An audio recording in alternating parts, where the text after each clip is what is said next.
السلام علیکم د پښتو ډیجیټل مینوالو سلامونه او نیکی هیلې مې ومنئ. قدرمنو کتونکو تاسو سره دا وخت یو مهم خبر شریکوم چې په افغانستان کې د افغان حکومت یو نوموړی وزیر چې کوم دی هغه په نښه شوی دی او هغه په ځانمرګي برید کې چې کوم دی هغه وژل شوی دی. د دغه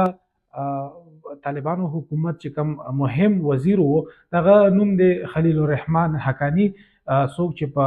ځانمرګي برید کې په نښه شوی دی او هغوی ژوند د لاسه ورکړی دی. دغه خلیل الرحمن حقانی چې کوم دی دا د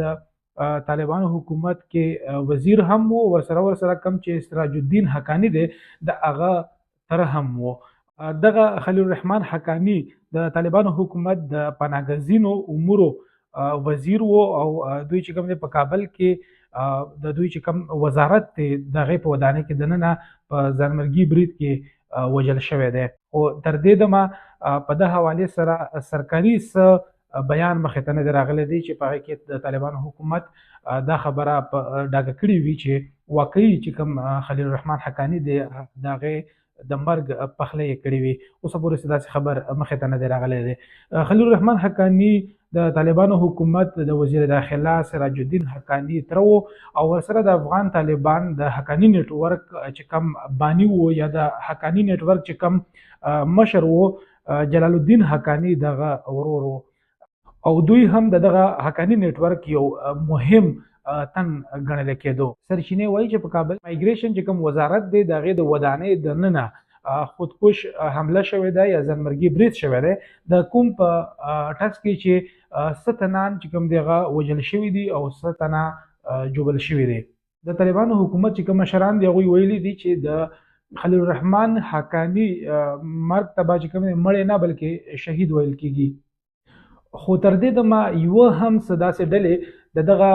د خودکش یا د ځانمرګي برید چې کومه پړه ده هغه په سر نه ده اخیستې او چا یې اوسه پورې ذمهواري نه ده قبوله کړې. اوس به خبره کوو چې خلیل الرحمن حقانی څوک و. خلیل الرحمن حقانی په کال 1986 کې په افغانستان صوبه پکتیا کې زیږېدلی و، کوم چې د افغانستان د یو مضبوط وزیر سراج الدین حقانی تره و او ورسره د طالبانو د حقانی کم چې شاخ دی د هغې یو نوموړی او نامتو عسکر مونږ بللی شو. د دې نه علاوه دوی د حقانی نیټورک چې کم مشر و او چا چې حقانی نیټورک جوړ کړی و جلال الدین حقانی د هغې ورور و او دوی چې کوم دی په کال 1988 کې د سوویت یونین یا د رشیا یا د روس خلاف چې کوم دی چې کوم د مجاهدینو جنګو په هغې کې هم هغوی برخه اخیستې وه او هلته هم دوی جنګېدلي وو. د طالبانو حکومت په واک کې راتلو وروسته خلیل الرحمن حقانی ته د پناهګزینو یا د مهاجرینو چې کوم وزارت دی هغه ورپه غاړه کړی و او د هغې چې کومې ذمهوارۍ وې هغه یې ترسره کولې. موږ دا هم ویلی شو چې کوم نور مشران د طالبانو هغه په مختلفو څوکو باندې لګول شوي وو، وخت په وخت هغوی د خپلو څوکو نه لرې کړي شوي وو او نورو څوکې ورته حواله کړې شوې. خو که موږ خبره کوو د خلیل الرحمن حقانی نو دا واحد داسې یو مشر و د طالبانو چې هغوی ته کوم دغه وزارت ورکړل شوی و د حکومت د جوړېدو نه واخله تر اوس مرګ پورې، نو دغه دوی په دغه وزارت باندې پاتې شوي. دوی په نړیواله سطح باندې کوشش کولو چې کوم د پناهګزینو ستونزې دي هغه نړۍ ته وښیي او د هغوی دپاره د هغوی نه مرستې راواخلي. او په خصوصي توګه که موږ خبره وکړو د ایران او د افغانستان ترمنځ کله نه چې په پناهګزینو باندې یا په مهاجرینو باندې کوم شخړه راغلی وه د هغې نه وروسته هغوی دغه کوشش ډېر زیات کړی و چې دغه مسله په نړیوال کچ باندې راپورته کړي او دوی د مهاجرینو دپاره کوم چې په ایران کې پاتې کېږي د هغوی دپاره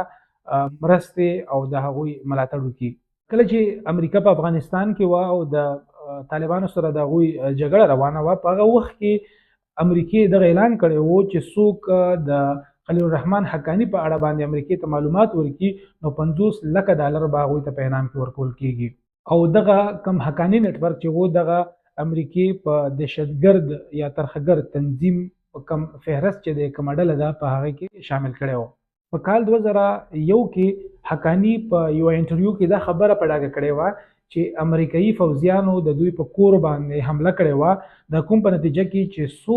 تنه هغوی وژلي وو او هغوی په دغه ځینه په راوتو کې بریالي شوي او کابل ته راغلي وو. دغې نه علاوه دوی دا هم ویلي وو چې دوی ګرفتار کړي شوي هم وو او یو کال هغوی په بند کمره کې ساتل شوي وو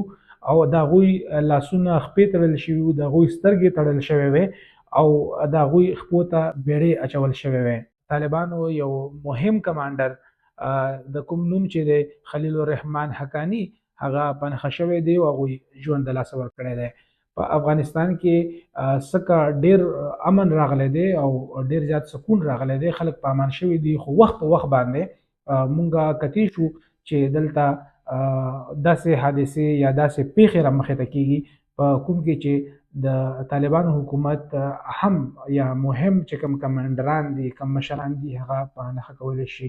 نو ګورو چې دغه پیښه راغلی ده د دغه پیښو تسلسل به تر کومه حده پورې وي.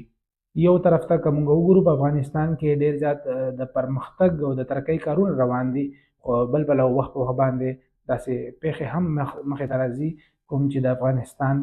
په پرمختګ کې خنډان جوړیږي. په نننۍ دغه ویډیو کې هم دومره. خپل ملګري ذاکر الله له اجازت ورکوي، چېرته هم یې ښاد اوسئ، د الله په امان.